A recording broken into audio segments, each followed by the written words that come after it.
सांगा 2014 पूर्वी किती जणांना भगवान बिरसा मुंडा माहिती होते? माहिती होते बरं का. 14 पूर्वी का नरेंद्रभाई जेव्हा पंतप्रधान झाले त्यांनी ही सगळी सुरुवात केली. त्याच्या आधी किती जणांनी वाचन केलंय? चला जाऊ द्या, माहिती होते तर हात वरती नाही आले. बघा किशोरजी, माननीय मंत्री महोदय, एकही हात वरती नाही आला. वाचन तर दूरच, आम्ही तर आता पुस्तकं शोधतोय. पुस्तकं सुद्धा जास्त उपलब्ध नाहीत. गुगलवर सुद्धा सर्च केलं तर फार काही मिळणार नाही. हाही विचार करा की 70 वर्ष आमचा आदिवासी नेता आम्हाला माहिती नाही,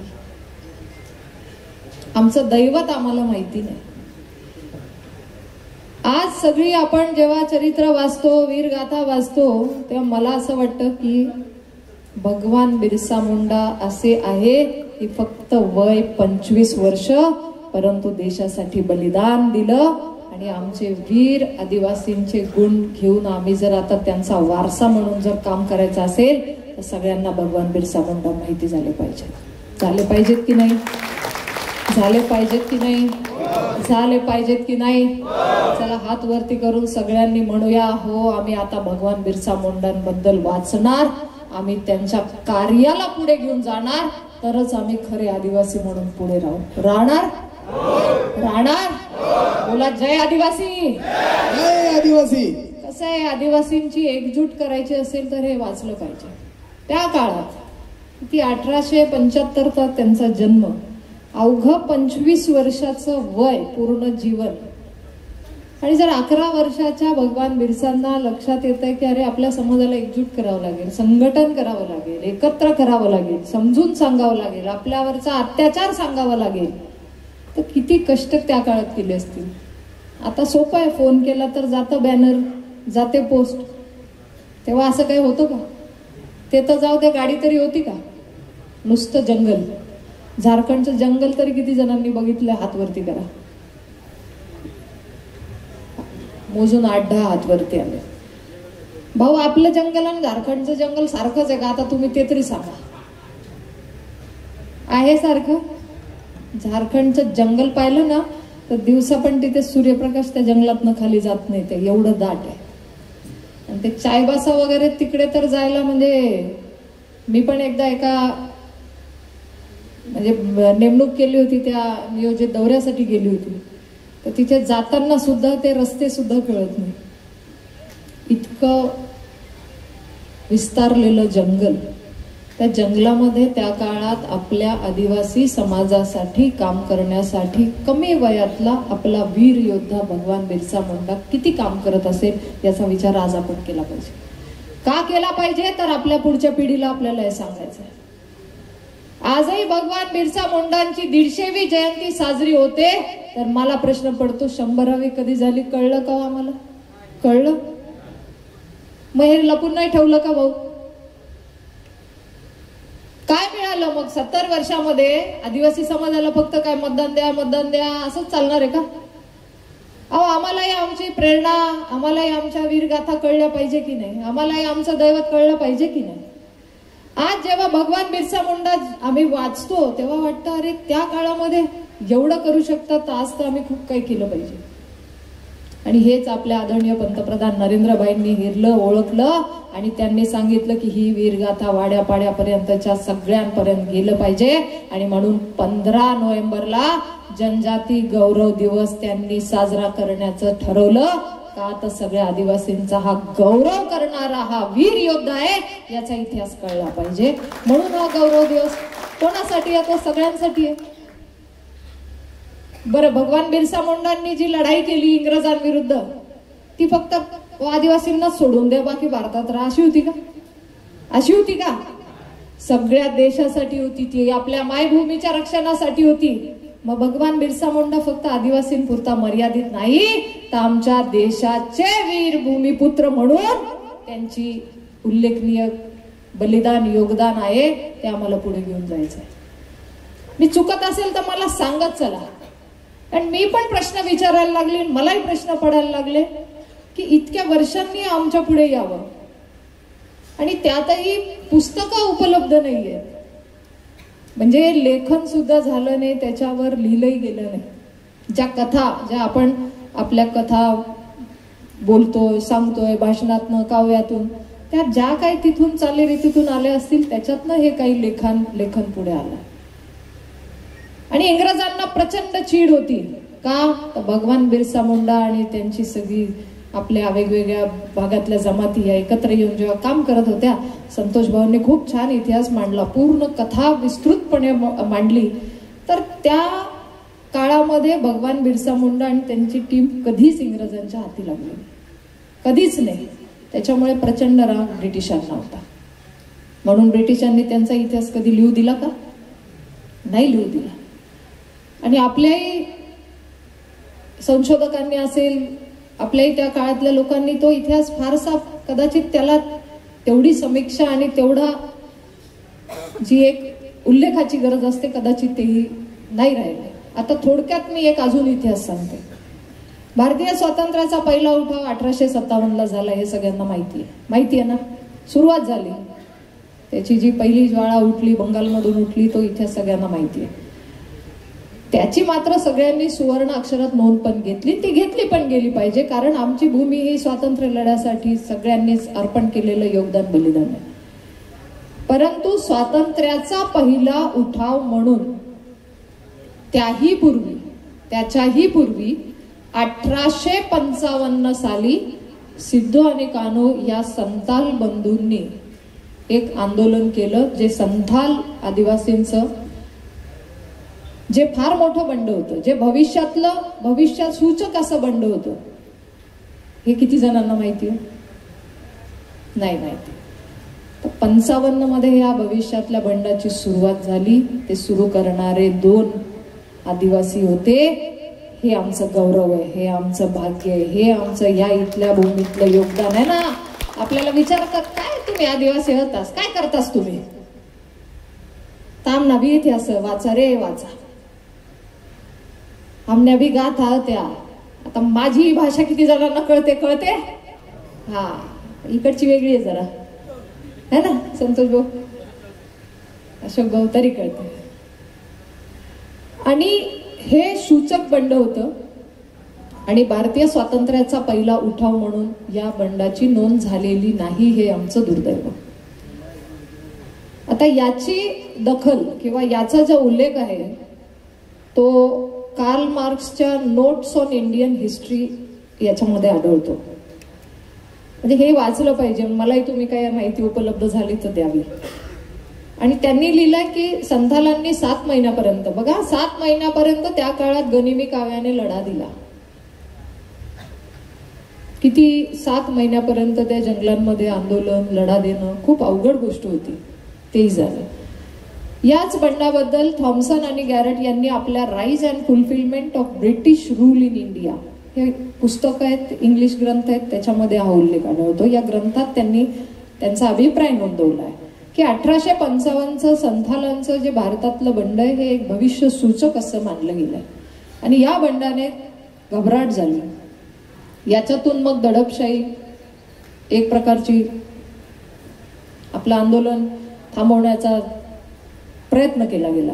दडपशाही सुरू झाली आणि मग ते हळूहळू ते वाढायला लागलं. आणि ही दडपशाहीला हा उद्रेक होत होत होत त्याने पेट घेतला आणि मग त्या ज्वाळा भारतभर पसरल्या. आणि मग अशा प्रकारचे वेगवेगळे आंदोलन होऊन, म्हणजे बघा, भारताला स्वतंत्र देण्याच्या इतिहासामध्ये आदिवासींचा हा इतिहास देखील गौरवशाली आहे.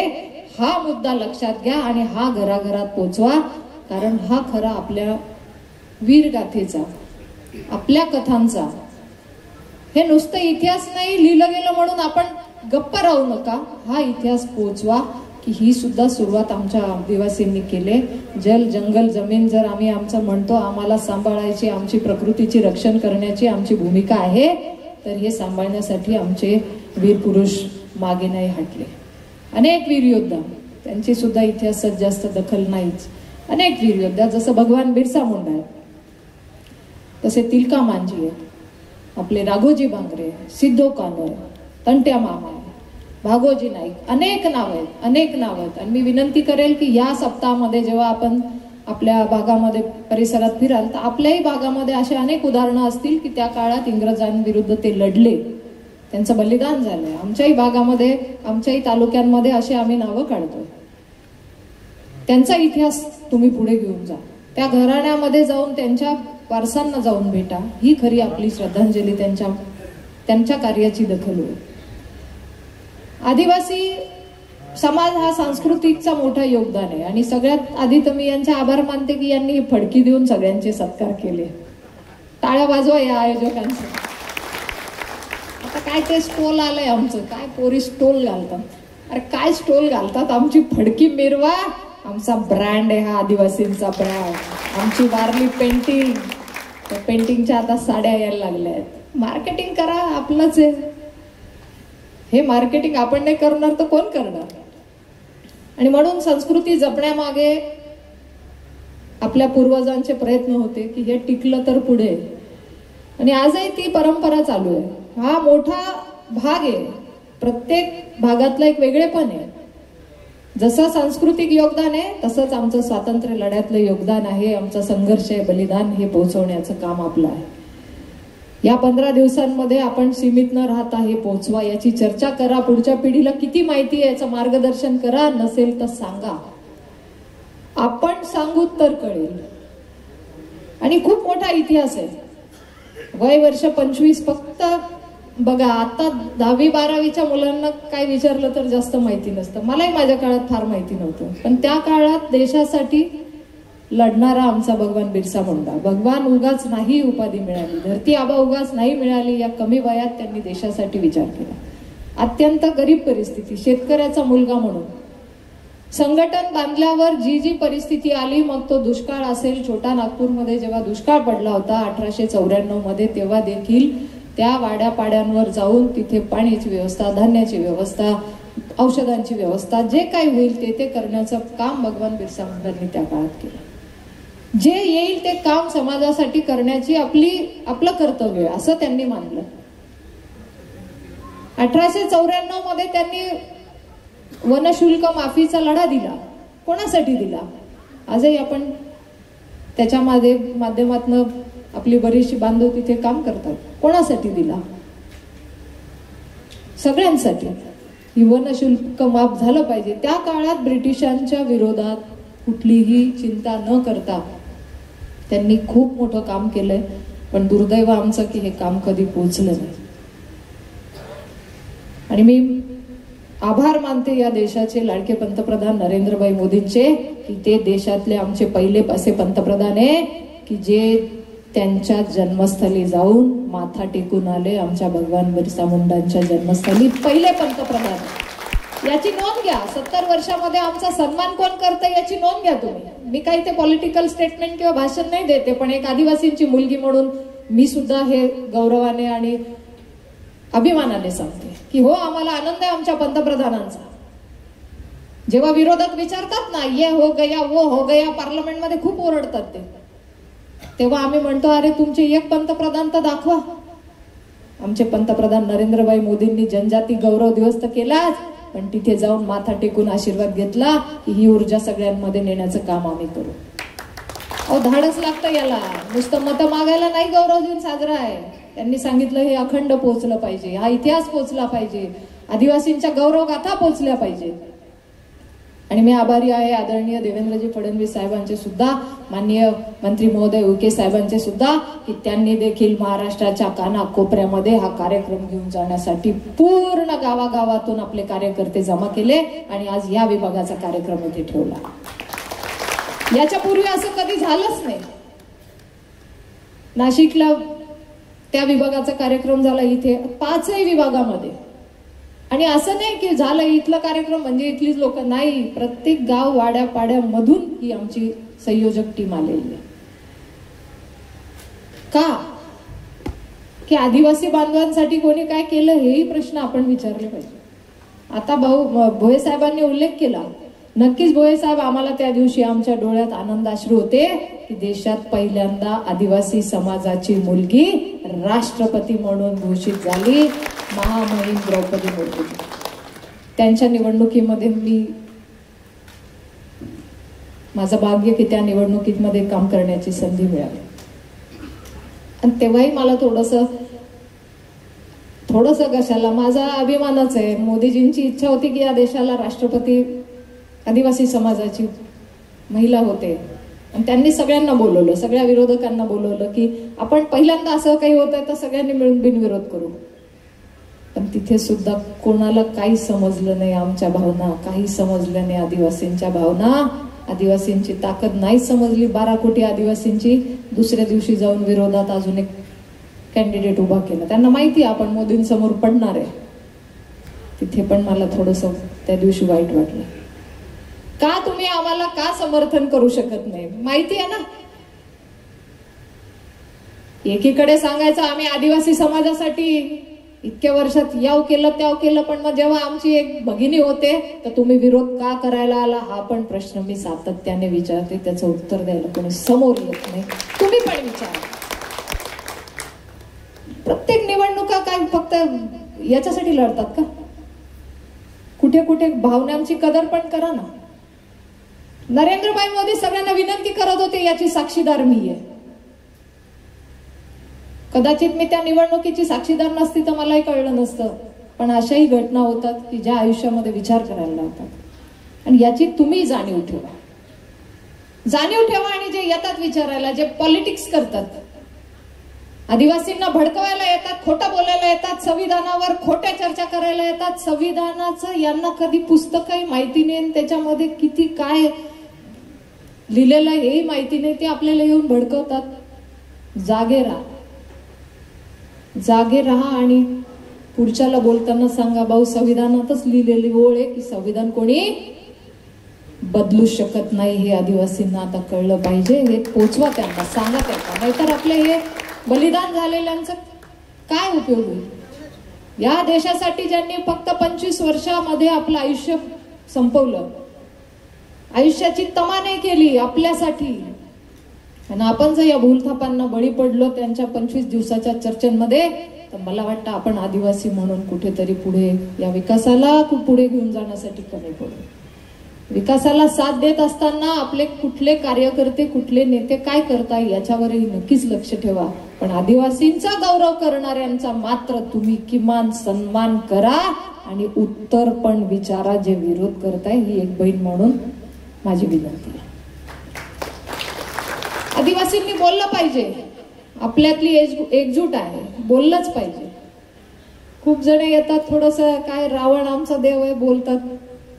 आता मला तर काही कळना बाबा, रामायणामध्ये, किष्किंधाकांमध्ये, महाभारतामध्ये, लोककथांमध्ये सगळीकडे आम्हाला जय श्रीराम दिसतोच आहे. आणि पहिल्यांदा राम वनवासात निघाले तेव्हा त्यांना बोलवणारे जे राजा निषद होते तो आमचा आदिवासी राजा होता. त्यांनी स्वागत केलं श्रीरामाचं आणि सांगितलं की राजा तुम्ही इथेच थांबा, 14 वर्ष हे वनवास तुमचा इथेच घ्या, हेच राज्य तुमचं.